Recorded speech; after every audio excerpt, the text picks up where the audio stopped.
Welcome everybody to the Planning Commission and Board of Zoning Appeals held on Tuesday, May 19th, 2026. Call this meeting to order. We'll start with roll call to my left. Dave Foley. Kemp Smith. Gary Israel. Marshall Martin.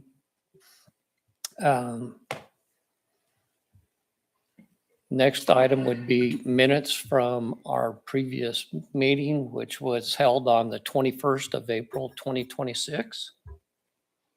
So everyone had a chance to review those? Do we have a motion? I have a motion to approve those minutes. Okay. Dave Foley. Do we have a second for that motion? Second that.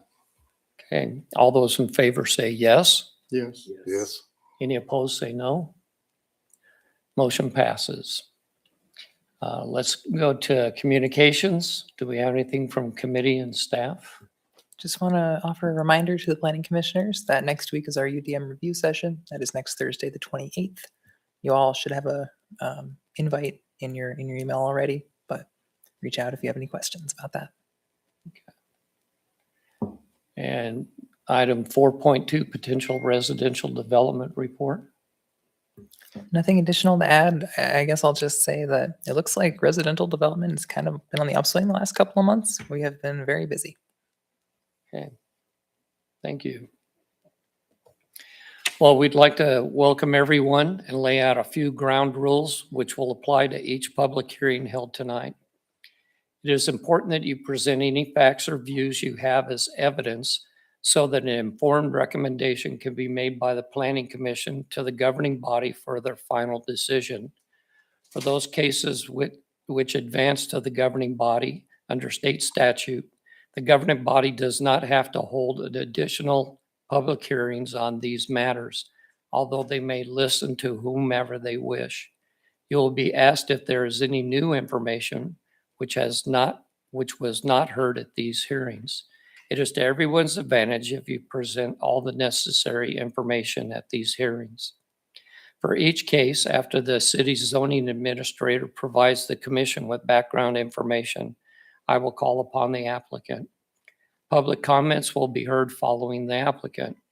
Once all have been heard, the applicant will have an opportunity for final comments. The Planning Commission will close the hearings to public comments and will then consider the facts on which to base their recommendation.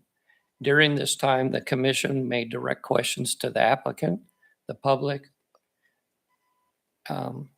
and/or to city staff.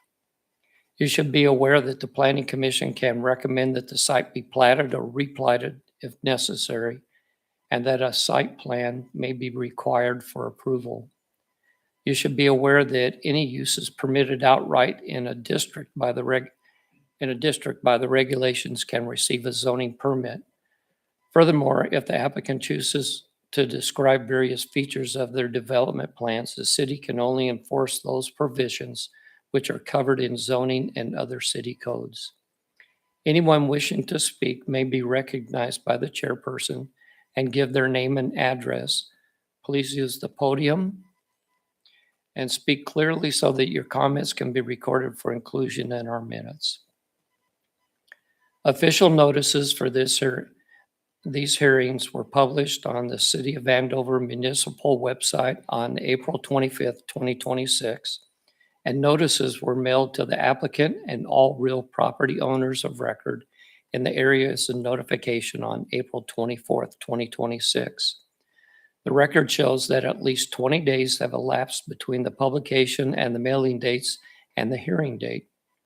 Unless there is evidence to the contrary from anyone present, I will declare that proper notification was given. Although we do not encourage such communications, this is ex parte communications, I will ask the commission if any of them have received any ex parte verbal or written communications prior to these hearings which they would like to share. I've not. None. No. Okay. Let's go to agenda item 5.1. Chairperson Israel, your first item is not a hearing, Oh, just look at your okay. agenda. So, but we do go to 5.1, correct? Okay. For those of you present, I'm Gary Israel. I'm secretary. I'm filling in this evening for our chairperson. I don't do this very often. So if I make any mistakes, I'm sorry about that. So agenda item 5.1, final PUD for the Hodges 8th subdivision. So you all may recall that you approved the preliminary PUD for the Hodges 8th several months ago. In that time, the applicant has prepared the final PUD that you have before you. This has gone to the subdivision committee. It was seen on May the 12th, and the subdivision committee, did recommend approval contingent on any outstanding staff comments being addressed. And as far as I know, we have not found any. So that recommendation stands. This would replat the existing Hodges 7th, which was not a PUD, as well as some of the surrounding properties to create the much larger Hodges 8th complex. As the Hodges 7th currently sits, there are some duplexes in there, and they want to expand that duplex concept to the entirety of the Hodges 8th area. The connection point would be to 13th Street to the north, and that would be moved as far to the east as possible. From where it currently is, it'd be a little bit further down, so as to minimize traffic issues with the hill right there. It's kind of difficult to turn out of.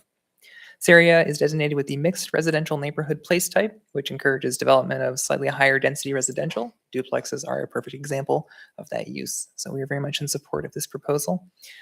Part of this property, which isn't really depicted on the final plat because it's not really important at this stage, that kind of caused the delay between the preliminary and the final, was a bit of right-of-way that was owned by the turnpike to the north.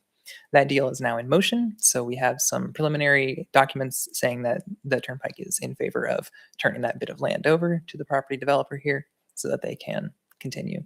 This will not go before the city council until that is completely finished, though. Okay. Thank you. Okay. Let's see.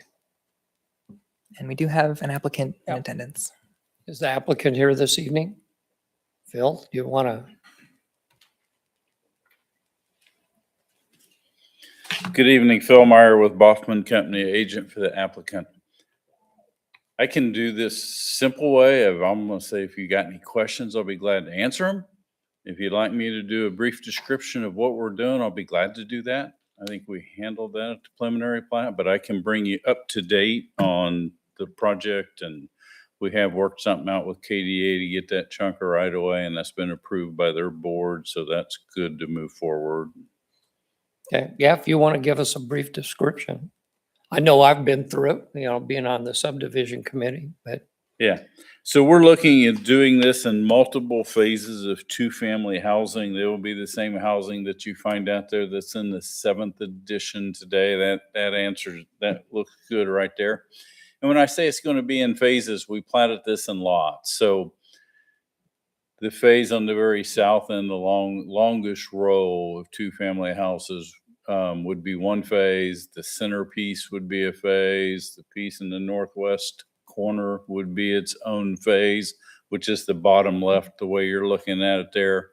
The last phase we will do is the 4 duplexes on the very east line of this. We're doing this in phases just for the lending institution, and we just want to go through it in a systematic way, and the bank preferred to do it that way. So that's why we're going to do it in phases. That's why all the parking and drives are in reserves, and the individual units are on a lot by itself, because that's where the mortgage will go on. So there is detention in the southeast corner of this site, which would be the large open area upper right on your screen. We have an open space in the lower left or the northwest corner up against KTA that can be a playground area or a dog park or activities like that for the people wanting to find some open space to hang out. With that, I'll be glad to answer any questions you may have. when you have approval, when do you plan on starting? We will be going through site plan review as soon as we get the plats approved and through city council. Okay, So we're still waiting to get the deed from KTA, but we can go forward because the board's approved it. Now we're just going through the systematic process of obtaining that deed. okay. Release of condemned right away, however you want to term it. Okay. Anybody have any questions for Phil? Thank you, Phil. Thank you. Thanks, Will. Have we received any communications from anybody on this? I have not. Okay. Anybody from the public who would like to speak on this item? If not, we'll look for a motion then. I'll make a motion, David Foley, that we approve the Hodges 8 subdivision final planned unit development and recommend that the governing body accept the dedications of land for public purpose. We have a motion. Do we have a second? Second. Okay. A motion and a second. All those in favor say yes. Yes. Yes. Any opposed say no. Motion's approved. Okay. I now call agenda item 5.2. Get my notes here. Which is a public hearing on case number Z-A26-0001.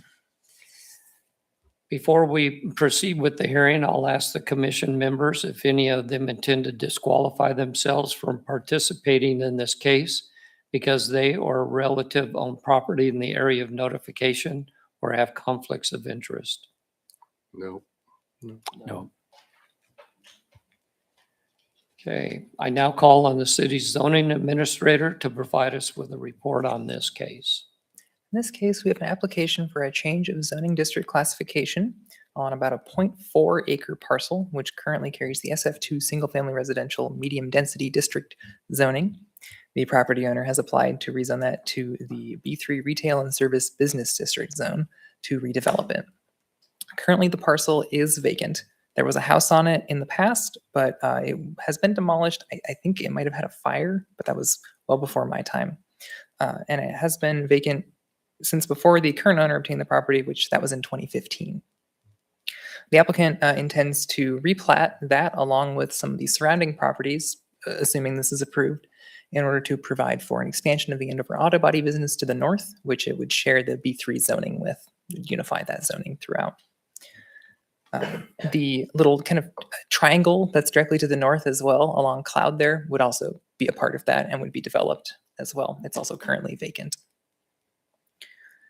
The comprehensive plan for this area designates this property with a mixed residential neighborhood place type, which indicates that it serves as a transition between lower density development and higher intensity commercial or mixed use centers. You'll notice that the city center place type is what the Andover auto body properties are under over there to the northeast. This is near that border, but it is not necessarily in the city center place type. So this is a little bit of a bleed on the lines on the comprehensive plan. That's acceptable and to be expected, but that is something to pay attention to. You may recall there was a very similar case to this across the street a few months back. It was a different base zoning district in that case, but very much the same situation otherwise, from single family residential to this B3 zone for the Andover auto body business. As was seen at site plan for that property when its rezone went through, very extensive landscaping buffers have to be installed whenever something like this happens between a commercial and a residentially zoned property. So that would be required if any redevelopment were to take place. And of course, it would go before the site plan review committee for that. We have, I believe, multiple applicants here tonight, so they can add anything to my report that they please. Okay. Any questions for city staff? Well, I now call upon the applicant to make his or her presentation on the request and then a response to the zoning administrator's report. Bill Brohard, 1530 South Phyllis Lane here in Andover. I'm the applicant and current owner of 601 South Daisy Lane, and I'm also the owner of Lot 5, which abuts it on the west edge. That the little triangle we were talking about would become part of that lot. Right now, the lot used to have frontage on Cloud Avenue, and when that curve was put in there, it kind of peeled away the frontage to Lot 5, part of the platting that would take place after the zoning change would add that little triangle back to that Lot 5. So as far as how we got to this point, I can answer any questions about that. The rezoning of this lot has come about. I have a sales contract to Jeff, the owner of the Andover Auto Body, contingent upon this zoning change. So if the zoning is changed, then we'll proceed with executing the sale of that lot to Jeff. If it does not, then I'll go back to mowing it every month like I have been for 10 years. So it's kind of become apparent I don't have a use for that lot any longer. There was a home there long before I bought it. It has kind of a sordid history. When I bought that lot, there was actually an FBI hold on the title transfer for an arson investigation and insurance fraud for the house that burnt down. So they held that title for 90 days until they investigated that, and then I took it over. But so that's been 10 years, and it was empty for another 10 at least before that. So it's just kind of floundering there. So that's my story of how we got to where we're at today. So like I said, future questions would probably have to be answered by Jeff. Okay. Anybody have questions for Bill? Thank you, Bill. Have any written communications been received? None. Okay. Do you wish to have any final comments, Bill? Okay. Hearing, is there anybody on the is there any member of the public that'd like to speak on this case?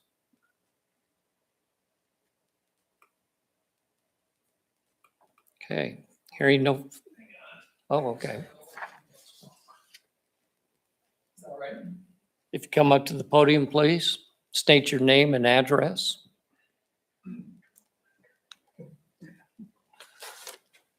Name is Darren Berger, 628 South Daisy Lane.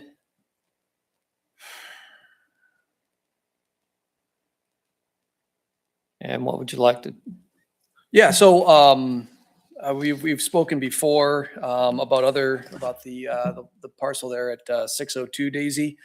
I had a few notes. It's a little bit mixed up here, but I wanted to start by kind of comparing what you've said in the past. When we did the zoning change on 602, that was back in December of 25 there. And in your description, in the summary here, your acknowledgement was, let's see, it was the subject property is located on the boundary. No, that's not it.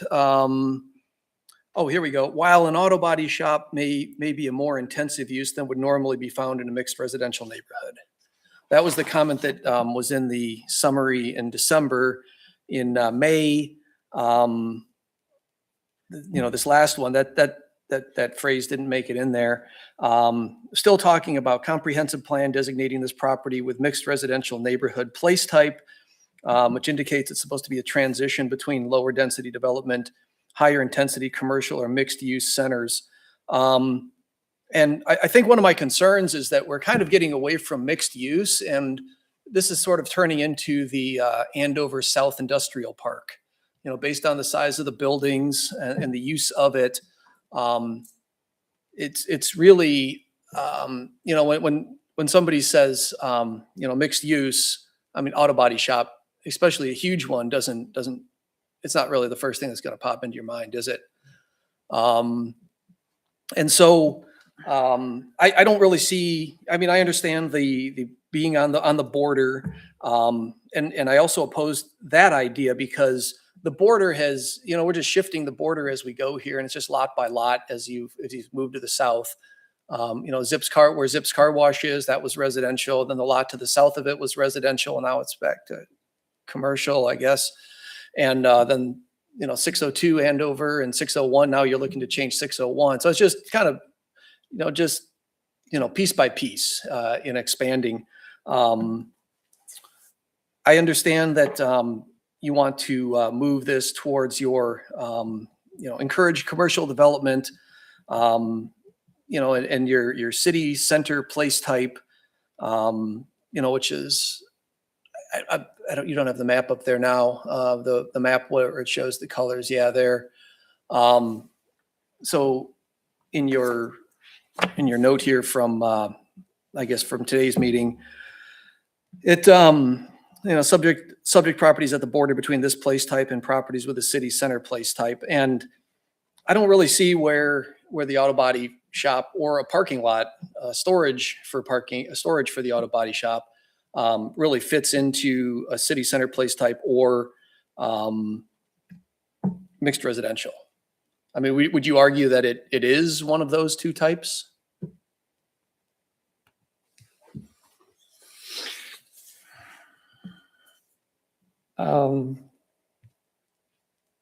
What all can go in mixed residential? Can you inform us on that? So it's not really a prescriptive list of this is what you can do. That's what the zoning district determines. The comprehensive plan guides what kinds of things we like to see, but it doesn't create rules. So it doesn't say you can have a restaurant and a bar and a hair salon. It doesn't have that kind of thing. It talks in much broader terms, like I quoted here, about intensity and density and things like that. The mixed residential neighborhood, that quote is out of the description of it, that it's a transition between lower density residential, which is like larger lot single family homes, things like that, and then commercial and mixed use areas. Okay. Yeah, it's kind of, it's not like there's a definitive list of do's and don'ts. And it's kind of what is happening in the city in the way of progress or business expanding.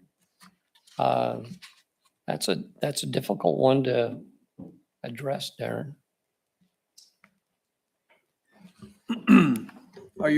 Julie, are you pulling this from the neighborhood transition mixed use district from the unified develop ordinances, or is that some other source? The mixed residential neighborhood place type is straight out of the comprehensive plan. I copied that sentence out of its description. Okay. Hang on a minute.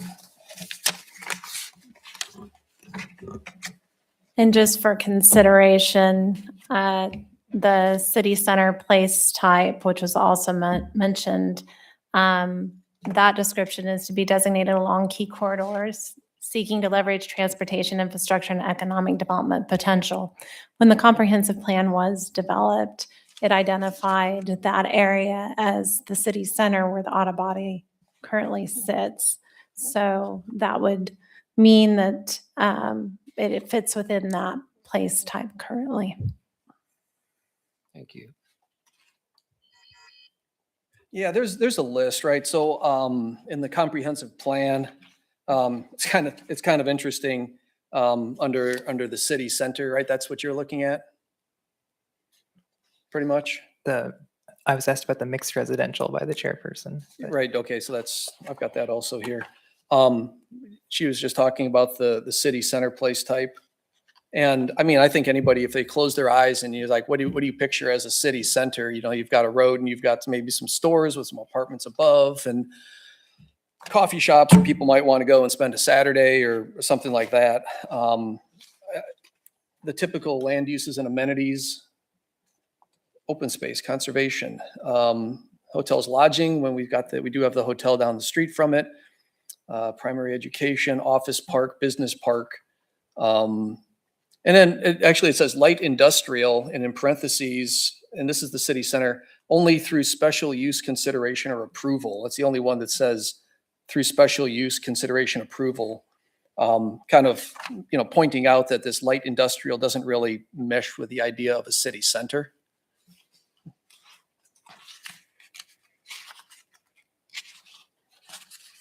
I think, it's actually, if you go to the comprehensive plan and you go to the part that says industrial center, and it shows the picture here of basically a large warehouse with a flat roof, and it's pretty much what you've got at Andover Body Shop, right? Large, really, really large buildings, and, yes, some economic value there, but not, it certainly doesn't, enhance the, the walkable nature of a neighborhood, or, really draw people in for other than the car got in a wreck. Mixed residential neighborhoods, I mean, that's, mixed residential is supposed to be a transition in between. We don't have a transition here. We're going from industrial business straight into single-family residential.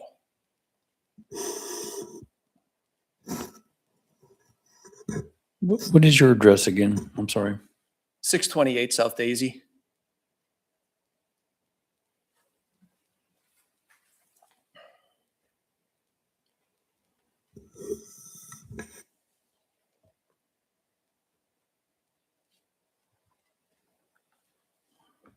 If you go from the red box on the screen there, across the street, 1, and then down 2, that would be me.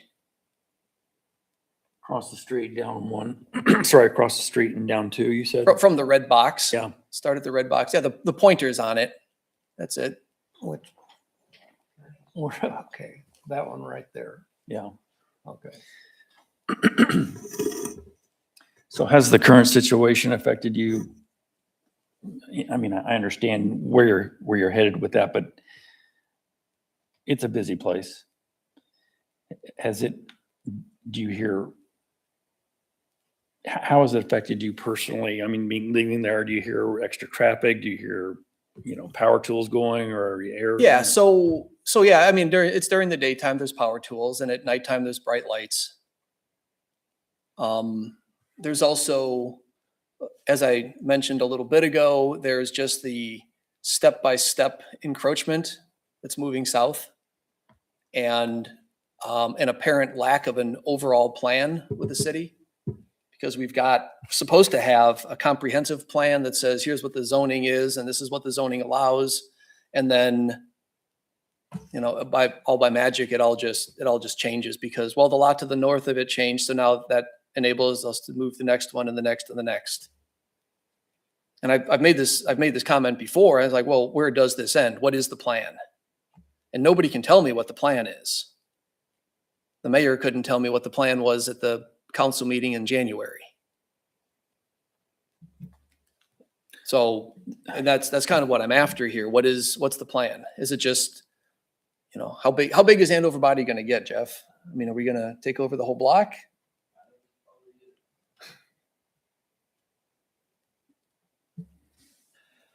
This is for storage of cars, you say? No, sir, we'd be putting up another building Okay. on that, right there. Oh, I see.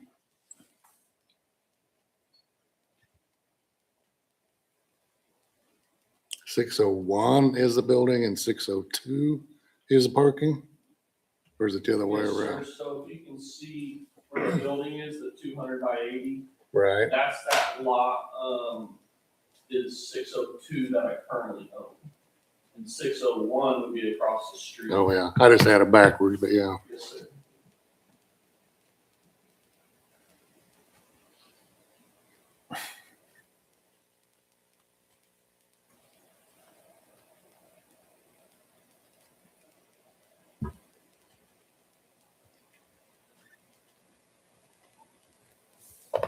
Well, Darren, you bring up a good point, that we don't have an exact plan. It'd be nice if we could just wipe all of Andover out and start over with new streets and new development exactly where we'd like them. But as Andover's been growing, as I've seen it since 1992, when I first moved here, there's just been a lot of growth and a lot of desire for new businesses and things. The comprehensive plan kind of gives a general guideline. It doesn't specify that this lot is going to be this or this lot is going to be that. And a lot of it depends on how people want to come in and build businesses in the area.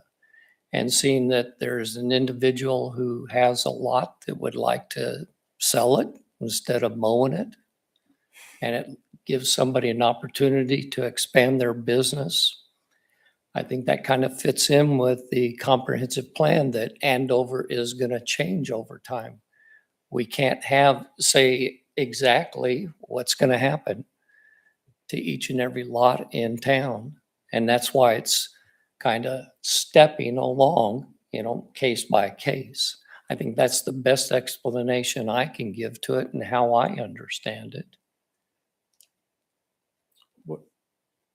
Am I wrong in that? I do have a Description. question, Go ahead. if I may. So this 80 by 200 building, how tall is that? It would be, I believe it's just 1 foot taller than the first building, the original building. So how much light and noise would we anticipate that building to block? I'm sorry. How much light and noise would that structure block from the residents? lighting is all from what the committee. Yes, sir. Yeah. Sorry. Sorry. No, you're fine. So the lighting is kind of what, I can't remember the name of it. They have us put up, the city does, per The site plan footage. review Yes, sir. committee, Yes, sir. they have specifications. And if you wouldn't mind stating your name Yes, and sir. address. Jeff please. Kirkendall, Andover Auto Body, 115 West Cloud. Okay. So yeah, the lighting, I mean, that's not on us. The site plan tells us how much to put in there. Are you gonna have lighting in the parking lot also? Yes, sir. I think site plan will probably make us put at least one pole, and I'm just guessing just from previous stuff, probably one pole in that west parking lot, but just guessing. I don't know till we got to site plan, but How will you keep the light from washing into his yard? they point down. They're How about the noise? Are you gonna have a buffer zone? Yes, sir. So we currently, they have us do 10 foot from the fence that we have to plant the trees and everything. And we don't work at night. We close at 5 o'clock. During the summer, we have the doors closed because everything's AC'd. Wintertime, the doors are closed because it's heated. So it's rare that the doors are open. One thing to add, this scenario is specifically addressed in the UDM from a site plan development standpoint when you have a residential use abutting a non-residential use. So there are extensive screening, lighting, landscaping, buffering requirements that are required because these two uses are different and it wants to account for that. So during that process, you're going to see where the site plan committee will see exactly how tall the building is, what shape the roof is, a photometric plan that shows light isn't exceeding limits as it spills over the property line.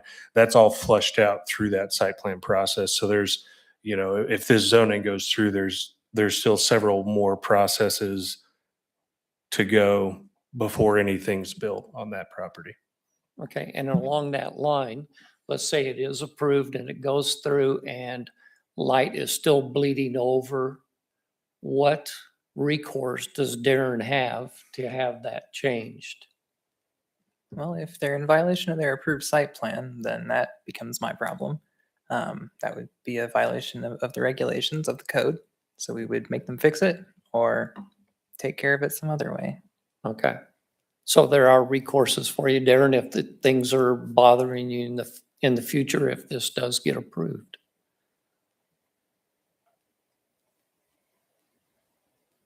So as far as the the buffering goes that we're talking about now, you said in today's notes, extensive buffering would be required. In the site planning from, I believe, January 6th, I believe in the notes it said that was equal to one tree every 40 feet. Is that about right? I'm pulling it up right now. 1 second. Well, and I know noise is a big issue. I live between 13th and 21st Street off of 159th. I can hear traffic on Kellogg at night. I can too. And how much buffering can you put between? I mean, that's 2.5 miles. And I still hear the noise. I mean, I don't think we can eliminate everything, but we can do our very best. I mean, as Jeff has said, they close at 5 o'clock. Yeah, there will be noise during the day. You know, there's going to be traffic in the area. Between a property zoned SF2 and a property zoned B3, what we would call a SF category of buffer is required. That requires a 6-foot minimum solid fence or wall measured from the ground. 6 foot As- tall, I'm sorry? 6 foot tall. Minimum 6 feet tall. Yes. In addition, they are required to have some trees, 1 shade tree per 40 linear feet or 1 ornamental tree per 30 linear feet of buffer length. Required trees may be grouped or clustered. In this case, there's an addendum to that. If traffic circulation, loading or unloading facilities, outdoor storage, etc., occur between the adjacent zoning districts, then it is a 20-foot wide, and you have to have twice as many trees. Okay.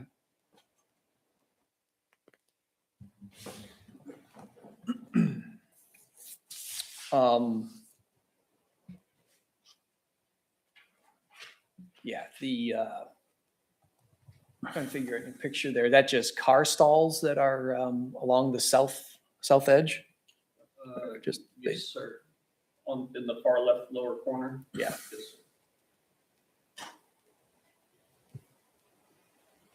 I would say that doesn't leave a whole lot of room for trees for.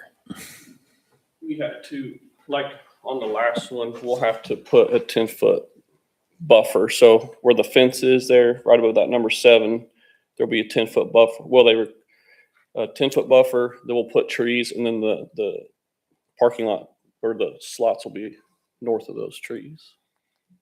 Kind of like on the front of the building there. The parking lot design is something that would be finalized at the site plan review committee. They're not committing to that right now. It's just a concept that they provided to help describe what's going on. Yeah, I would consider this nothing beyond conceptual. One of the other things that we would look at during a plating process, because there would be a vacation of a portion of Daisy that's contemplated with this site plan, that would all be done. There's also a drainage component. This southern part is in a different watershed, so there may be a requirement for a small stormwater detention cell on this. It drains east to west, so that's one of those things that would be fleshed out during the plating process. That even takes place before the site plan process. So this is very much a conceptual plan. It may be generally what it would be, but there's still a lot of steps along the way in terms of exactly where every stall is located, or where your setbacks are, your buffers, where your trees are, if there's a detention cell required. That's all TBD with the future processes if the zoning's approved.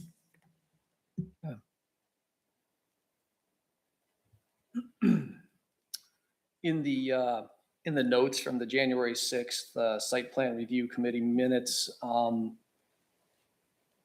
there was Les Mangus stated that outdoor storage is not permitted in the B3 zoning district.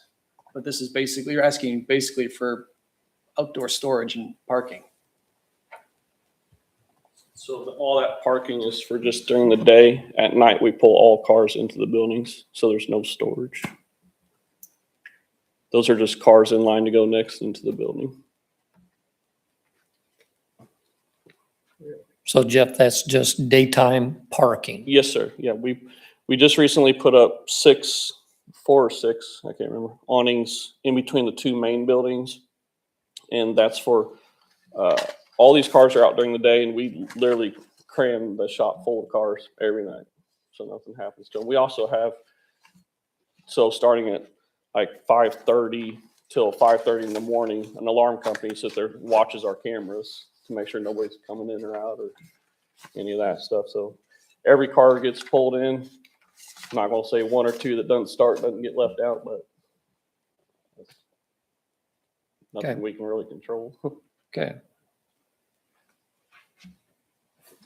All right, another concern is the, all of this parking area, whether it's gravel, concrete, whatever, that's gonna equal a lot of runoff.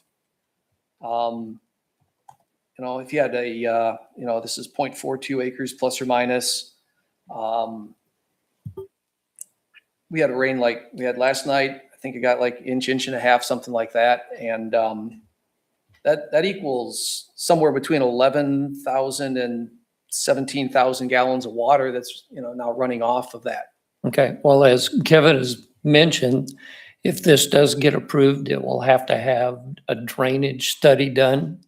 All that will be addressed at that time. Yeah, I mean, the water, that's not going to affect me personally, but it will affect other neighbors. Sure. Absolutely. So that's why it will have to go through those steps.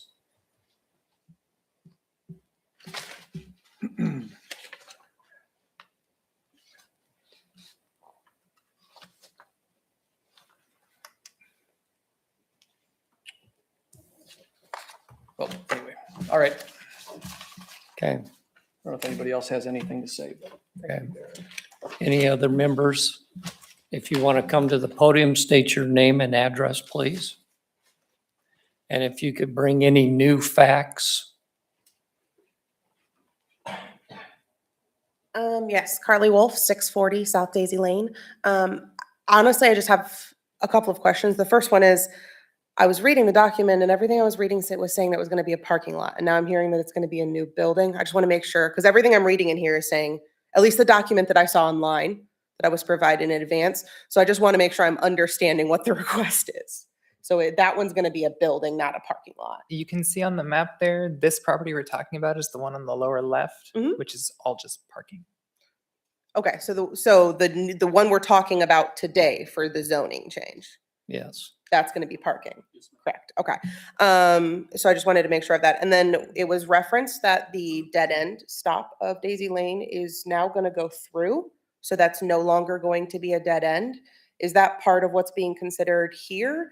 I just want to know if now this is a concern that we need to think of additional traffic. And if it's not, are they going to be driving on Daisy Lane to get the cars in the parking lot? I kind of just want to understand the expectations there. No, ma'am. So the dots on the bottom, it'll all be fenced in. It'll all be fenced. Yes, in. ma'am. And we'll have to put where Daisy Lane ends there.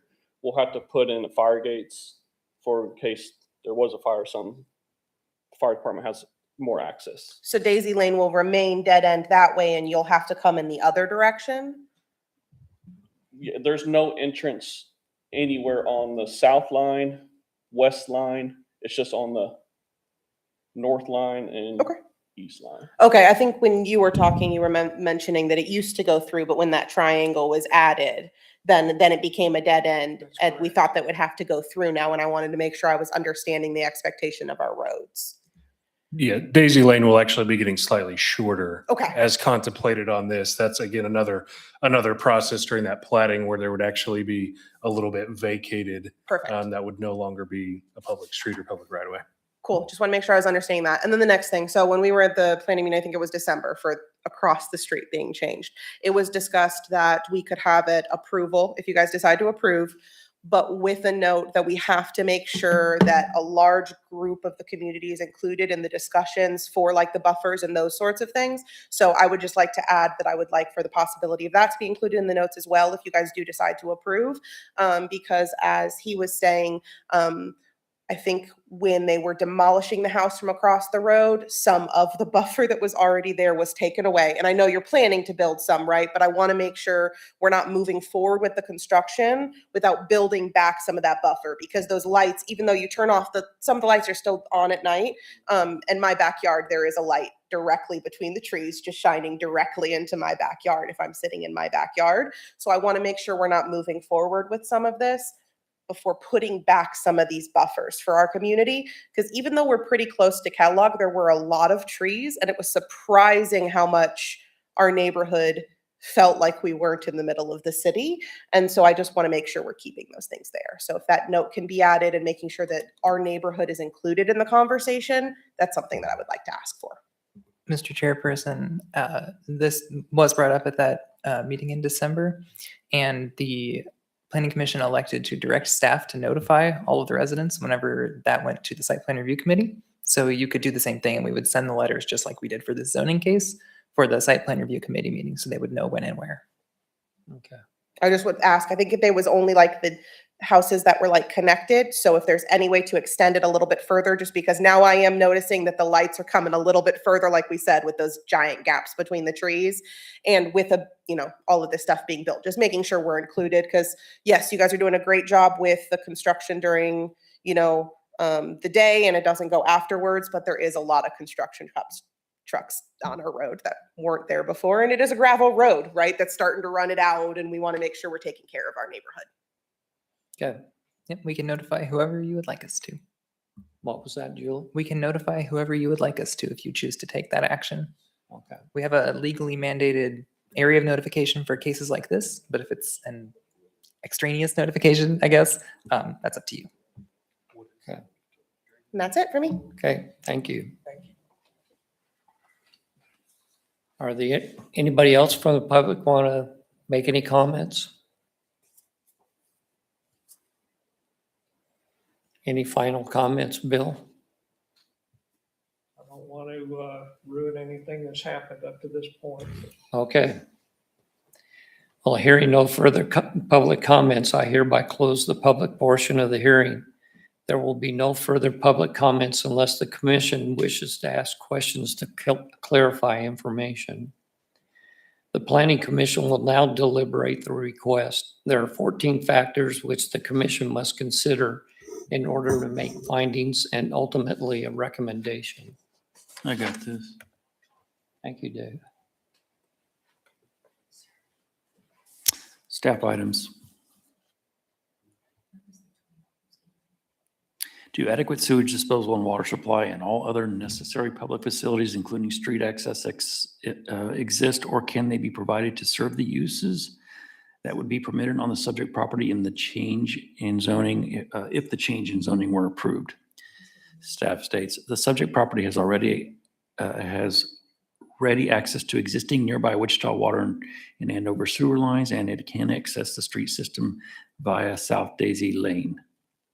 Number 2, if the zoning change request was approved, would the subject property need to be platted or replatted or have in lieu of dedications made in order to provide deeded rights of way, easements, building setback lines, or access control? Staff states the property would need to be replatted. The applicant intends to replat the subject property along with the parcel adjacent to the north. Number 3, if the zoning change request was approved, would the subject property need a screening plan for existing or potential uses? Staff states, yes, the subject property would change to commercial use boarding parcels with residential uses and character. A substantial screening buffer would be required. Number 4, what fact-based information supported the opposition to the requested zoning change has staff received? Staff states none at this time. Number 5, if there has been an error in the application of these zoning regulations to the subject property, would the requested zoning change correct the error? Staff states no error is known to exist. Staff and commission / council items. Number 6, how suitable or unsuitable is the subject property for its current zoning? Staff states the subject property is reasonably suitable for its current zoning as it is adjacent to other residential use parcels. Concur.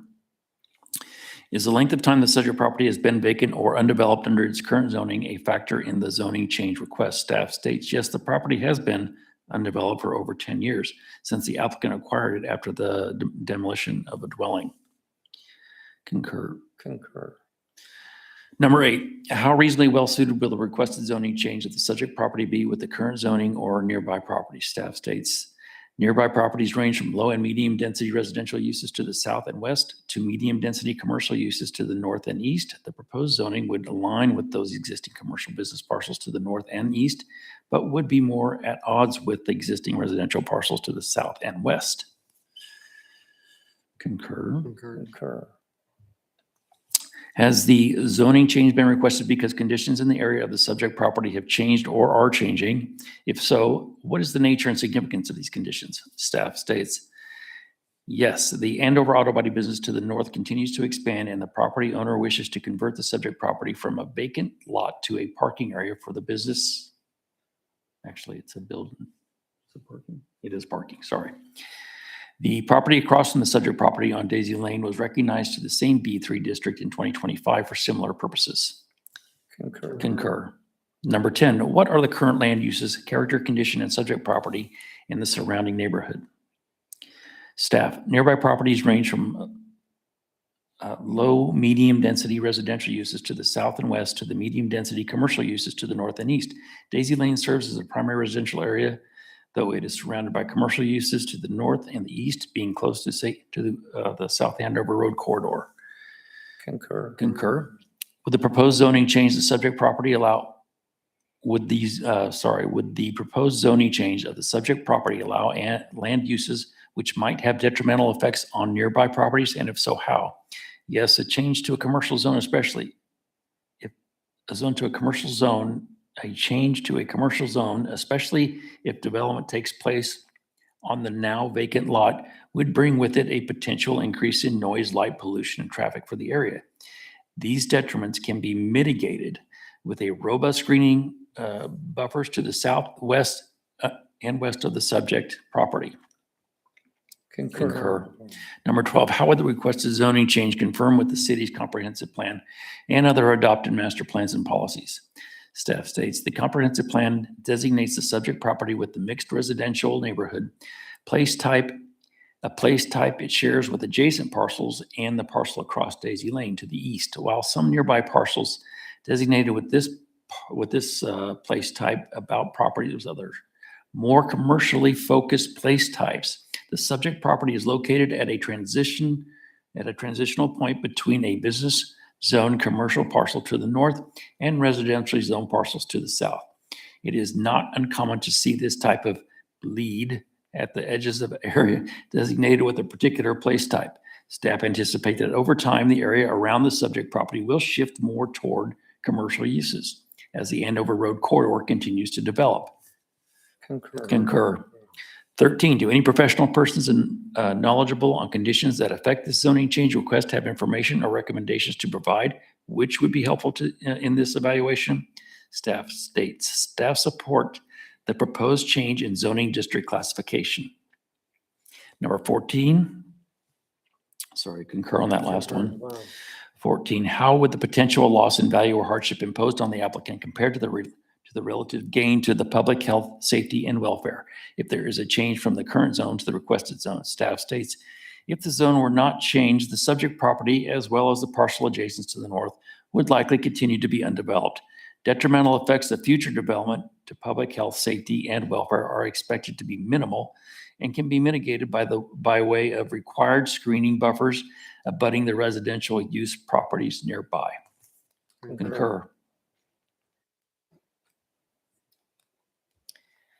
Having discussed and reached conclusions on the findings of facts, I would remind the commission that a proper motion should reflect the factors on which it is based, and if approval is recommended, then consideration should be given to any conditions that might be attached. Now, the one that we heard from Carly, that condition would be, I was referencing the condition from the approval on 602 Daisy, where staff was directed to send letters of notification to nearby property owners when the property went to the site plan review committee meeting. okay, And you can decide, to what extent you want those letters to be sent out, if it's everyone that lives on Daisy or something like that. okay. So if that is approved, we want to make sure that's put in there as one of the conditions. Is there a motion to either recommend approval, modifications and approval, or disapproval, or table the discussion?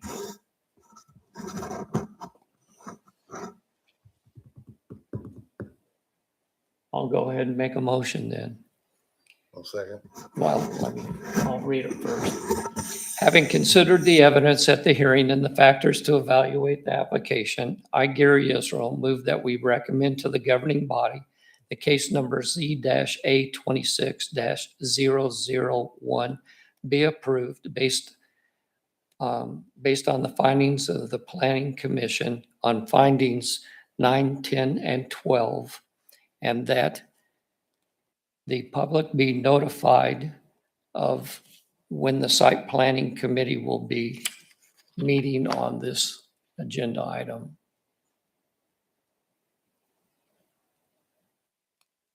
If you still want a second. Modified and approved. That's not really a modification to the actual zoning change. It's Gotcha. just a request to staff. All right. Still want a second, Kim? Hey, I'll second that because I don't, yeah. Mhm. Okay. There's been a motion and a second. All those in favor say yes. Yes. Yes. Any opposed, say no. Motion passes. Let's see.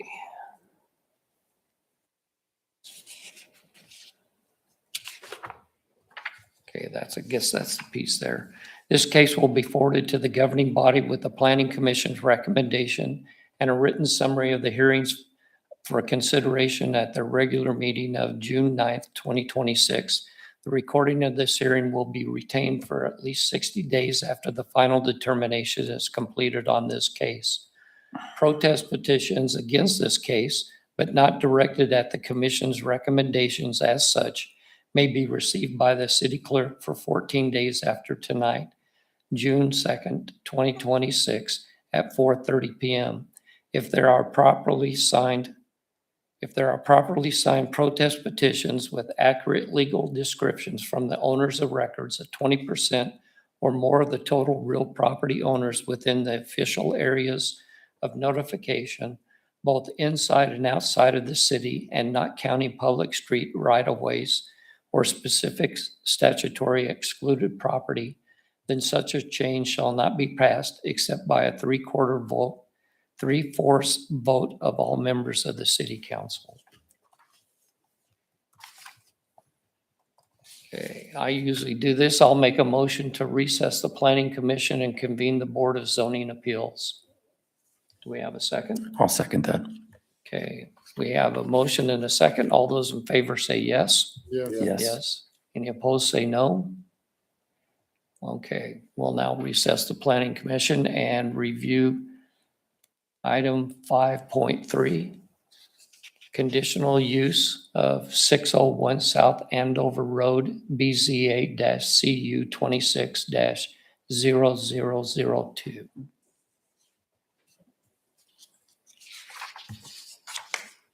Okay.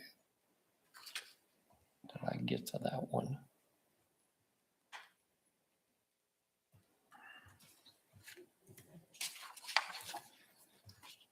Okay, I now call agenda item 5.3, which is a public case on, public hearing on case number BZA-CU 26-0002. Before we proceed with the hearing, I'll ask the commission members if any of them intend to disqualify themselves from participating in this case because they or a relative own property in the area of notification or have conflicts of interest. No. No.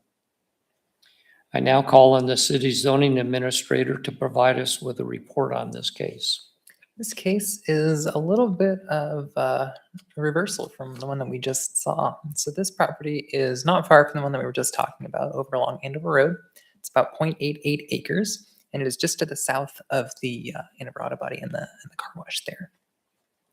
So the owner of the Andover Auto Body took possession of this property, and it had a single-family home on it, and that home was not removed. So it has been just on this property when it was rezoned to the B3 district the Andover Auto Body has.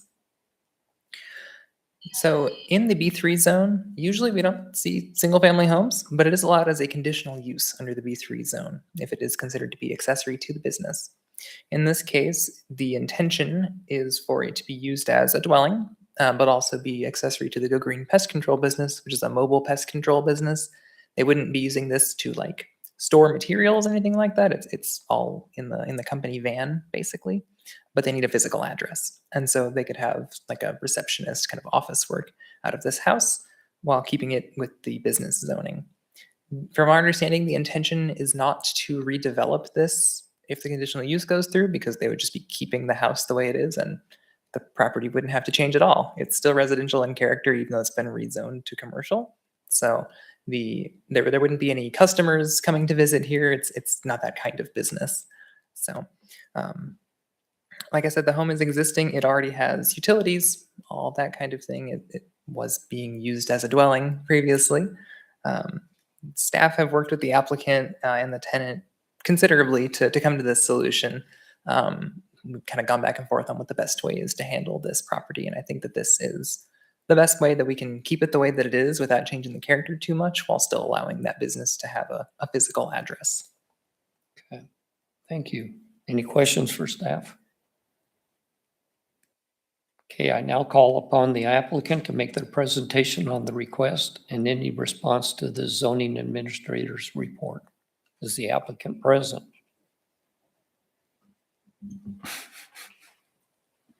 Jeff Kirkendall, 115 West Cloud Avenue, Andover. Okay. Anything you'd like to tell us? No, sir. I'm just Go Greens. Just using it, like I said, she said, for the address for them to conduct business out of. Okay, will somebody be living in the residence then? No, sir.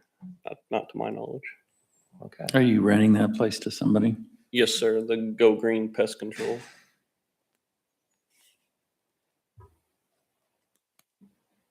Okay. Have we received, let's see, are there any members of the public that'd like to speak on this case? Have we received any written communications? No.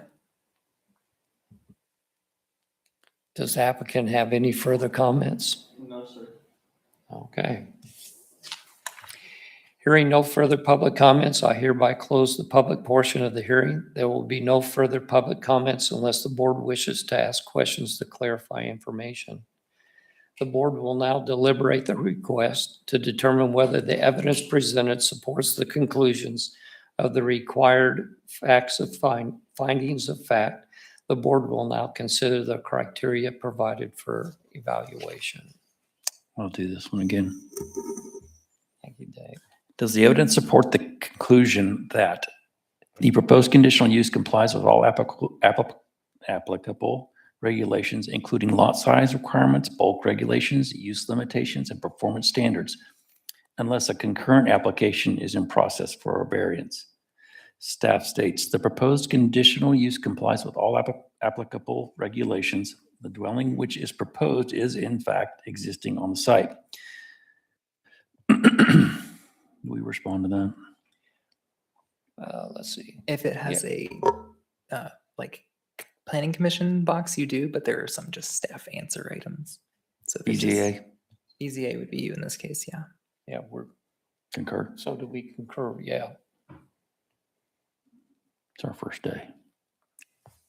Number 2, the proposed conditional use will not cause substantial injury to the value of other property in the neighborhood.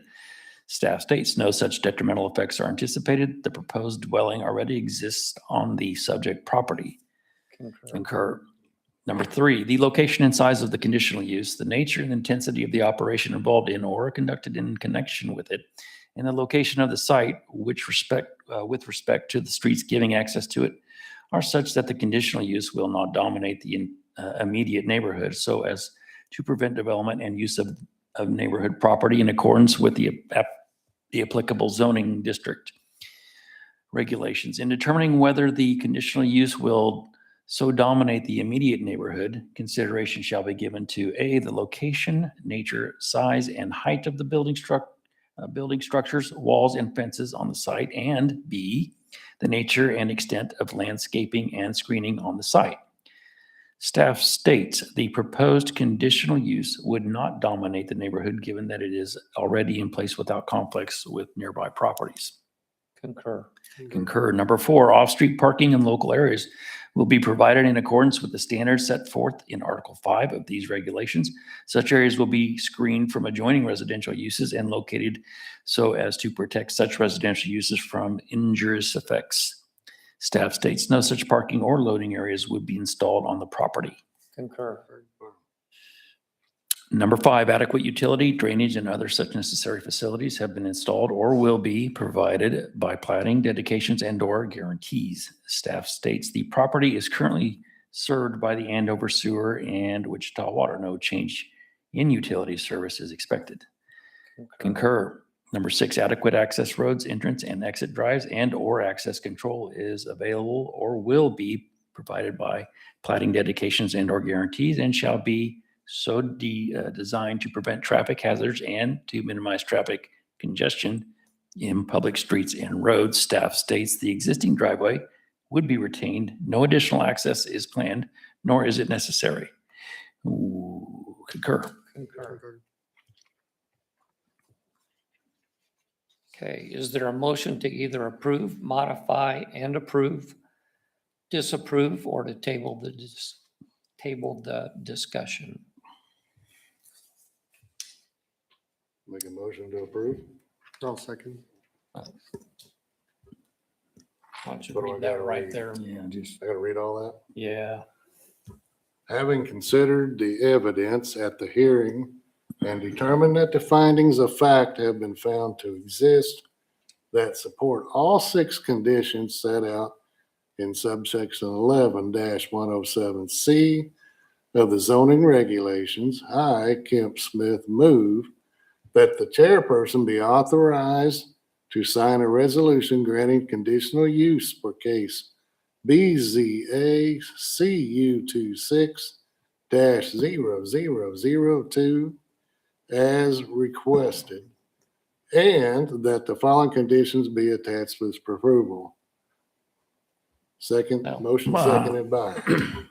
Yeah, I'll second that motion. De facto of the other part of it. Okay. Motion and a second has been made. All those in favor say yes. Yes. Yes. Any opposed, say no. Motion has been approved. A resolution will be prepared and made available to the applicant as soon as reasonably possible, but no later than 45 days from the date of this hearing. If anyone is aggrieved by this decision, a further appeal can be made to the district court to determine its reasonableness within 30 days after the resolution is signed and filed with the zoning administrator. Thank you. Okay, I, Gary Israel, make a motion to adjourn the Board of Zoning Appeals and reconvene the Planning Commission. Do we have a second? Second. Thank you. Motion and a second have been made. All those in favor say yes. Yes. Yes. Yes. Any opposed, say no. Motion approved. Okay. Agenda item number 6, member items. Anybody have anything they'd like to address this evening? The use of the word applicable. Applicable? Just kidding. Okay. We have a couple members in the audience. Anything you'd like to speak about? I'll give you a minute to do that. Just here to watch us, see what's happening. We're just regular people like you, trying to do our best for the city. So, let's see. Kemp, have you been here before? My memory's shot anymore. One time. One other time, okay. Well, we'd like to welcome Marshall Martin to our committee. And anything you'd like to let us know about yourself? Yeah, sure. I'm a local resident. I live in Green Valley, and I recently went through the ACE program here in Andover, and it really spurred an additional interest upon many other things to, give back more to my community. So I've been inspired by particular members of the community like Tim Brunson and Dr. Huslig, who have come on to, various positions around the city and the county. So I'm doing my part as well. So I'm honored to be here. Welcome. Thank you. Yeah, thank you. Something that Marshall just said that hits me. I've lived in the city on and off since 1992. I did move for about 5 years, went down to Texas, but came back I came back because I love Andover. And when I first moved here in 1992, I said, my family is not just going to sit by, we're going to volunteer. So my family's been involved with Greater Andover Days for 22 years. I've been on city council. I've been on site planning committee, on this committee. It takes people from the community to make this work.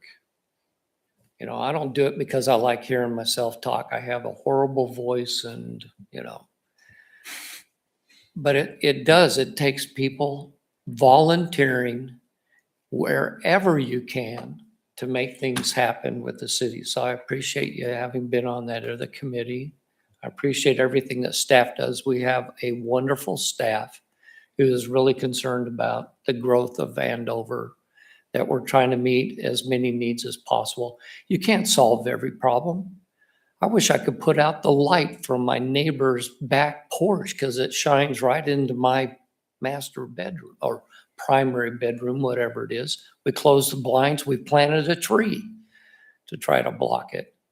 You know, I mean, you just can't solve every problem. Nothing's going to be perfect. As Abraham Lincoln said, you can fool some of the people some of the time and fool all of them at some time. But you can't please everybody. But again, if you know people who want to be involved in the city of Andover and what's happening, please let them know. We're always looking for volunteers. There's tons of things that can be done. And I'll shut my mouth on that. Anything else? Well, then I'll make a motion that we adjourn the meeting. Is there a second? Okay, there's a motion, and a second. All those in favor say yes. Yes. Yes. Those opposed say no. Meeting adjourned.